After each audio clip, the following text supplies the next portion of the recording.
tampan. Jika sahabat menyukai cerita ini jangan lupa like, komen dan share. Terima kasih. 4201-4202 Bab 4201, What's in the Box. Pantas saja Landon Sen merasa sedikit familiar barusan, gadis rok hitam ini sebenarnya adalah Bailan. Di dunia roh kuno, Bailan pernah menjadi pelayan Dewi Scarlet. Dia memiliki banyak kesengsaraan dengan Landon Sen, dan dia dianggap sebagai teman dekat dan kenalan lama Landon Sen. Setelah dunia roh kuno mengalahkan Qiyang, Bailan juga secara resmi diterima sebagai pelayan oleh Fei Ye, dan pergi ke dunia peri sejati bersama Fei Ye. Ketika Landon Sen melihat Bailan lagi, meskipun dia terkejut, dia tidak terkejut. Setelah tidak melihatnya selama bertahun-tahun, Bailan tampaknya terlahir kembali, dan kultivasinya telah mencapai puncak Luo Tianxiang. Tampaknya setelah Bailan mengikuti Fei Ye, dia juga mendapat banyak keberuntungan. Aku tidak menyangka bahwa orang terpilih yang dibicarakan oleh Dewa Dewi ternyata adalah kamu. Aku seharusnya sudah bisa menebaknya. Bailan menghela nafas pelan, merasa sangat terharu. Meskipun Tuan Dewi sering menyebut yang terpilih, dia tidak pernah mengungkapkan siapa yang terpilih. Sebelum Bailan tidak mengetahui identitas yang terpilih, dia tidak mengerti semuanya sampai dia melihat Landon Sen. Karena kau adalah yang terpilih, jejak kekhawatiran terakhir di hati gadis ini juga telah menghilang. Landon Sen, kemarilah, aku punya hal penting untuk diberikan padamu. Kata Bailan dengan sungguh-sungguh. Landon Sen mengangguk sedikit dan melangkah maju perlahan. Dengan tangan gemetar, Bailan membagikan kotak batu giok berwarna darah yang dia pegang di tangannya, dan menasihati, hal ini terkait dengan kehidupan dan kekayaan Dewi. Saya mohon Anda untuk menjaga benda ini tetap aman dan jangan biarkan biksu yang mengurusnya. Ini diambil. Landon Sen terkejut, dan dengan sungguh-sungguh berkata, Nona Bailan, jangan khawatir, saya akan merawat kotak giok ini dengan baik. Mengambil kotak giok berwarna darah dari Bailan, Landon Sen samar-samar bisa melihat bahwa sesuatu di dalam kotak giok itu melepaskan suasana misterius yang tak terlukiskan. Nafas ini tampak akrab, terlalu dalam dan misterius untuk diungkapkan dengan kata-kata. Landon Sen awalnya ingin memasukkan kotak giok ke dalam cincin penyimpanan, tetapi menemukan bahwa kotak batu giok tidak dapat diambil oleh cincin penyimpanan, dan alisnya sedikit mengerutkan kening. Benda-benda di kotak giok bukanlah benda mati dan tidak bisa disimpan di ring penyimpanan. Kamu hanya bisa membawanya bersamamu, atau menyembunyikannya di peri luar angkasa, batuk. Setelah mengatakan ini, Bailan tidak bisa menahannya lagi, batuk banyak darah dari mulut kecilnya. Untuk melindungi benda-benda di dalam kotak giok, dia telah disiksa, dan dia telah bertahan sebelumnya. Sekarang setelah benda penting ini akhirnya diserahkan kepada yang terpilih, batu besar di hati Bailan akhirnya menetap, dan tubuhnya mulai mengalami serangan balik yang keras, kesadarannya mulai kabur, dan dia pingsan dengan cepat. Sein, kamu baik-baik saja. Melihat Bailan pingsan, Bansi yang cemburu itu tampak khawatir. Dia terluka parah, biarkan aku merawatnya dulu atau dua. Landon Sen melihat bahwa nafas Bailan melemah dengan cepat, dan dia mengambil langkah ke depan, menekan telapak tangan kanannya di dahi Bailan yang berlumuran darah, mengirimkan sejumlah besar kaca jendela kaca dan sebagian dari api yang berkaca-kaca ke tubuhnya untuk mencegah luka fisiknya semakin parah.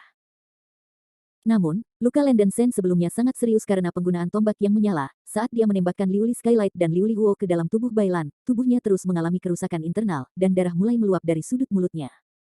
Landon Sen, cederamu sendiri tidak ringan, apakah ini benar-benar baik-baik saja? Bansi cemburu itu mengerutkan kening. Tidak masalah. Landon Sen menggertakkan giginya dan menyegel setengah dari api berkaca yang dihasilkan oleh api lampu jantung yang mengkilap ke dalam tubuh Bailan, akhirnya menstabilkan luka Bailan, tetapi kekuatan jiwanya benar-benar habis, dan sulit untuk bangun untuk sementara waktu. Setelah melakukan semua hal ini, dia berkorban ke Istana Guangtian dan menempatkan kotak giok ke Istana Guangtian. Ketika ada makhluk hidup di Istana Guangtian, Landon Sen tidak dapat memasukkannya ke dalam tubuhnya, tetapi dia dapat menyimpan Istana Guangtian dalam bentuk mini dan membawanya bersamanya. Bailan mendeskripsikan kotak giok berwarna darah dengan sangat penting, dan tiga sekte suci Ziying sebelumnya juga ingin mendapatkan kotak giok ini dengan gila-gilaan. Istana Guangtian yang dibawanya tidak terlalu mencolok dibandingkan dengan kotak giok. Miniatur. Diresapi dengan bulan, ada buku fisik dan bantal karakter sebagai hadiah. Meskipun Landon Sen masih memiliki beberapa pertanyaan untuk ditanyakan, dia memutuskan untuk menunggu sampai cedera Bailan stabil. Bansi yang iri mencabut pesona, Feng Chan memerintahkan tetua kota Jiuli untuk mengatur tempat istirahat untuk Landon Sen dan Bailan. Sekarang formasi pergeseran Xuantian di kota Jiuli telah runtuh, Landon Sen juga telah memutuskan pikiran lain, dan hanya bisa menunggu Bailan pulih dari luka-lukanya, dan kemudian melihat cara lain apa yang dapat menyembuhkan Vera. Untuk menghindari membuang-buang waktu, Landon Sen membawa Bailan ke Istana Guangtian dan menyembuhkannya setiap hari. Selama periode ini, Feng Chan secara pribadi menjaga hukum untuk keduanya, dan Bansi, Meng Xuaner, dan Lian Xing yang cemburu juga menjaga di luar Istana Guangtian. 10 hari kemudian, Landen Sen dan Bailan pulih dari luka-luka mereka. Tepat 10 hari kemudian, Bailan akhirnya terbangun dari koma. Nona Bailan, kamu sudah bangun, bagaimana perasaanmu? Tanya Landen Sen cepat. Ya, benar. Bailan menggosok kepalanya, melihat sekeliling, dan berbisik, ini. Istana Guangtian. Kami berada di Istana Guangtian. Di sini sangat aman. Tidak perlu khawatir tentang Nona Bailan. Kata Landen Sen dengan suara yang dalam. Wajah halus Bailan menunjukkan sedikit rasa malu, dan berkata, kali ini aku membuatmu tertawa. Aku tidak ingin berada di dunia nyata. Gadis ini masih berhutang budi padamu. Landen Sen tersenyum dan berkata, Anda dan saya telah menjalin persahabatan selama bertahun-tahun, jadi mengapa repot-repot tentang itu? Melihat senyum tulus Landen Sen, hati Bailan tersentuh, tetapi juga sangat lega, wajahnya yang dingin dan cantik jarang menunjukkan senyuman, kamu masih sama seperti kamu sebelumnya, dan kamu tidak berubah sama sekali. Benarkah? Hahaha, gadis Bailan menjadi semakin cantik. Landen Sen tertawa. Wajah Bailan sedikit memerah, dan dia bersenandung, aku tidak melihatmu selama bertahun-tahun, tapi kemampuan fasih dan lidahmu telah meningkat pesat. Aku khawatir kamu telah menerima banyak taois cantik di alam abadi. Landen Sen tidak bisa berkata-kata dan tidak bisa menahan perasaan sedikit malu. Melihat Landen Sen dikatakan sendirian, Bailan merasa sedikit tidak nyaman. Di dunia roh kuno, Bailan kurang lebih menyukai Landen Sen, tetapi pada saat itu dia lebih peduli tentang kebangkitan Dewa Dewi, jadi dia tidak pernah menunjukkan kesukaan pada Landen Sen. Mungkin karena sifatnya yang dingin, niat baik ini tidak terlalu kuat. Namun, Bailan tidak pandai berekspresi, dan Dewa Dewi memiliki posisi yang lebih besar di hatinya, dia dan Landen Sen tidak memiliki hubungan sama sekali. Bailan menghindari membiarkan dirinya berpikir liar, dan segera menjadi tenang, dan mengubah topik pembicaraan, jangan membicarakan hal ini, gadis ini harus berbicara denganmu tentang bisnis, pertama-tama kamu buka kotak giok yang kuberikan padamu sebelumnya. Ini baik. Landen Sen mengangguk dengan serius. Kotak giok berwarna darah yang diberikan Bailan untuk dirinya sendiri sebelumnya ditempatkan di sudut istana Guangtian oleh Landen Sen. Landen Sen mengambil alih kotak giok itu. Permukaan kotak giok itu dibatasi oleh segel. Kekuatan segelnya tidak terlalu kuat, seperti pembatasan yang dipasang terburu-buru.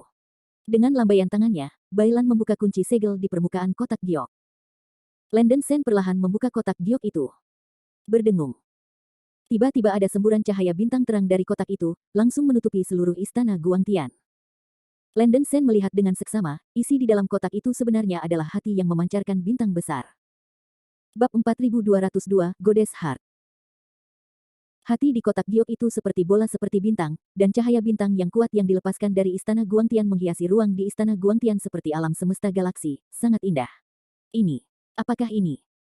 Landen Sen terkejut, tangannya yang memegang kotak giok itu sedikit bergetar. Ya, inilah hati Dewa Dewi. Bailan berkata terus terang. Dalam pertempuran terakhir dunia roh kuno, Landen Sen juga menyaksikan jantung Dewi Malam Merah, dan dia mengenalinya pada pandangan pertama. Bagaimana ini bisa terjadi? Mungkinkah gadis merah sudah? Landen Sen terkejut. Orang luar mungkin tidak mengetahuinya, tetapi Landen Sen mengetahui bahwa Dewi Scarlet tinggal di dalam hati ini. Sekarang setelah jantungnya terpisah, apakah itu berarti Dewi Scarlet telah mengalami kecelakaan? Ini tidak seserius yang kamu pikirkan, tapi situasinya memang sangat buruk. Bailan menghela nafas sedikit dan memberitahu Landen Sen apa yang terjadi di domain abadi dunia bawah utara selama ini. Sekitar 200 tahun yang lalu, pasukan tiga sekte suci yang dipimpin oleh Ziying menyerbu dunia bawah utara, dan perang secara resmi dimulai. Pasukan wilayah abadi dunia bawah utara dipimpin oleh Dewi Scarlet dan banyak raksasa dunia bawah utara menjaga bagian utara Styx, menunggu pekerjaan. Wilayah dunia bawah utara sangat luas dan tidak terbatas, dan tidak ada susunan teleportasi. Pasukan tiga orang suci yang dipimpin oleh Ziying berbaris selama lebih dari 200 tahun sebelum mencapai tanah Styx di perbatasan utara wilayah dunia bawah utara. Sampai saat ini, pasukan tiga orang suci tidak terlibat dengan pasukan wilayah abadi dunia bawah utara yang dipimpin oleh Dewi Scarlet. Meskipun kekuatan kultivasi Sang Dewi jauh lebih sedikit daripada masa kejayaan, itu cukup untuk mengalahkan Daluo Jinxian yang setengah tergantung dari bayangan ungu. Tetapi untuk beberapa alasan, Dewi secara khusus memanggilku untuk datang ke Aula Dewi pada malam pertempuran dengan pasukan tiga orang suci. Dan di depanku, buka hatiku. Bailan mengertakkan giginya dan berkata, dia masih ingat dengan jelas penampilan menyakitkan dari Dewi-Dewi saat itu. Melihat ke belakang, hatinya sendiri juga menderita sakit perut. Ini. Kenapa Dewi melakukan ini? Landen Sen bingung. Aku tidak tahu. Satu-satunya kemungkinan adalah bahwa Dewi meramalkan bahaya sebelumnya dan membuat persiapan. Bailan menarik napas dalam dan melanjutkan, setelah Dewi membuka hatinya, dia memerintahkanku untuk mengambil ini. Hati itu dikirim ke tangan yang terpilih. Dia tidak memberitahuku siapa yang terpilih, tapi dia merasakan bahwa Raja Iblis yang cemburu ada di alam abadi Jiuli, jadi dia bertanya padaku pergi ke kota Jiuli. Siapa tahu, setelah Tuan Dewi mengakui masalah itu, pasukan 3 sekte suci menyerang. Dewa Dewi pergi keluar untuk menemui musuh, memerintahkan saya untuk menggunakan susunan teleportasi batas di kuil Dewi untuk berteleportasi dengan kecepatan tercepat, dan meminta saya untuk mengirimkannya pada saat teleportasi berhasil. Hancurkan susunan teleportasi batas Istana Dewi. Meskipun aku sangat bingung, aku juga mematuhi perintah Dewa Dewi, dan segera mengaktifkan arai teleportasi wilayah, siap untuk berteleportasi. Sayangnya, karena kultivasi yang tidak mencukupi, saya menghabiskan terlalu banyak waktu untuk mengaktifkan susunan teleportasi, dan pemimpin 3 orang suci, Ziying, tidak lagi tersedia. Cara apa yang sebenarnya melewati formasi pertahanan selama pertempuran dan menyelinap ke Istana Dewi? Pada saat itu, saya telah menyelesaikan formasi dan hendak berteleportasi. Akibatnya, bayangan ungu itu menerobos formasi teleportasi dan menunjukkan kekuatan magis, dan hendak menghancurkan formasi teleportasi. Dalam keputusasaan, saya secara fisik memblokir pukulan gadis iblis Ziying. Saat terluka olehnya, saya berhasil mengaktifkan susunan teleportasi dan secara paksa memindahkannya keluar. Adapun apa yang terjadi nanti, Anda juga tahu. Bai Lan berbisik. Ternyata begitu. Landen Sen mengerutkan kening, dan akhirnya mengerti seluk-beluk masalah ini, tapi dia sangat bingung mengapa Dewi Fei harus melakukan langkah radikal seperti itu. Sekarang pikirkan tentang itu, bahwa Ziying bisa menyelinap ke dalam balai Dewi selama perang, daripada berurusan dengan Dewi. Mungkin, Dewi memang menghadapi musuh yang lebih kuat, seperti yang diprediksi oleh Dewi. Bai Lan mengerutkan kening dan berkata, agak gelisah. Kulit Landen Sen tiba-tiba menjadi suram, dan berkata, sejauh yang saya tahu, memang ada seseorang di belakang layar yang mengendalikan 3 petapa, dan orang ini pasti sangat kuat. Melalui periode pertempuran dan pertempuran yang sengit ini, Landen Sen mungkin bisa mendapatkan gambaran yang jelas tentang kebenaran dan kesia-siaan dari 3 orang suci. Yang disebut pemimpin 3 orang suci bukanlah musuh terbesar sama sekali. Ancaman sebenarnya adalah orang-orang di belakang kendali 3 orang suci. Orang ini dapat dengan cepat mempromosikan biksu dari Kaisar Bayangan Ungu Bayangan ke Daluo Jinxian, dan kemampuannya tidak melawan langit. Bai Lan mengertakkan gigi dan berkata, beku macam apa yang ada di dunia abadi sejati ini, siapa yang lebih kuat dari Dewi? Aku juga tidak bisa menebaknya. Meskipun dia berkata begitu, Landen Sen sudah menebak di dalam hatinya, dan punggungnya terasa dingin. Kuharap bukan orang itu. Landen Sen berkata dalam hatinya. Sang Dewi melepaskan hatinya, mungkin tubuhnya tidak akan bertahan lama, kan? Landen Sen tidak bisa menahan diri untuk bertanya. Bai Lan berkata dengan sedih, meskipun aku tidak ingin memikirkannya seperti ini, seharusnya seperti yang kau katakan. Alasan mengapa Dewi melakukan tindakan seperti itu juga untuk meninggalkan jalan bagi dirinya sendiri. Landen Sen mengangguk sedikit, tebakannya sepertinya benar. Dewi Scarlet mungkin tahu bahwa kekuatan yang terakhir dalam adegan ini tidaklah sepele, jadi dia tidak ragu untuk menggali hatinya dan meninggalkannya. Jika Dewi Scarlet bisa didorong ke titik ini, orang di balik layar pasti jauh lebih menakutkan dari yang dia kira. Landen Sen tidak ingin terlalu banyak berpikir, dan bertanya dengan lugas, Nona Bai Lan, bagaimana saya bisa membangkitkan Dewi sekarang? Dia bisa merasakan bahwa jantung yang melepaskan cahaya bintang yang cemerlang itu masih berdetak lemah, seolah-olah ada vitalitas. Dewi Scarlet pasti tidak benar-benar jatuh dan mati. Bagaimanapun, dia dibangkitkan oleh kekuatan misterius di dalam hatinya di dunia roh kuno. Ada biji teratai hitam di hati sang Dewi. Benda ini bisa merampas rejeki dunia. Selama jantungnya masih berdebar, Dewi bisa bangkit kembali. Karena itu, Bai Lan tidak tahu apa yang harus dilakukan, wajahnya yang cantik sedih. Landen Sen bertanya dengan rasa ingin tahu, saya ingin tahu apakah Nona Bai Lan tahu, apakah biji teratai hitam itu. Bai Lan menjelaskan, benih teratai hitam adalah benih salah satu dari 10 harta karun terbesar di dunia abadi sejati, teratai hitam purba. Apa? Teratai hitam jiwa. Landen Sen terkejut, teratai hitam purba ini adalah harta karun super serta pecahan cakram heksagram dan bendera pangu, dan terkenal di seluruh dunia. Bai Lan mengangguk dan berkata, ya. Dulu, Dewa-Dewi meninggal dalam pertempuran kepunahan. Ayah kandungnya Styx mengajari para leluhur untuk memaksa biji teratai hitam yang dibesarkan oleh dewa asli teratai hitam ke dalam jantung mayat Dewi. Heilian benih melepaskan energi untuk tumbuh setelah sisa jiwa Dewi. Dia menjadi tubuh yang hidup dan menugaskan seorang teman untuk mengirimnya ke alam bawah, secara tidak langsung menghindari kekacauan perang. Setelah bertahun-tahun yang tak terhitung jumlahnya, Dewa-Dewi dibangkitkan di dunia roh kuno. Itu adalah benih teratai hitam yang memelihara jiwa yang tersisa menjadi tubuh jiwa yang nyata.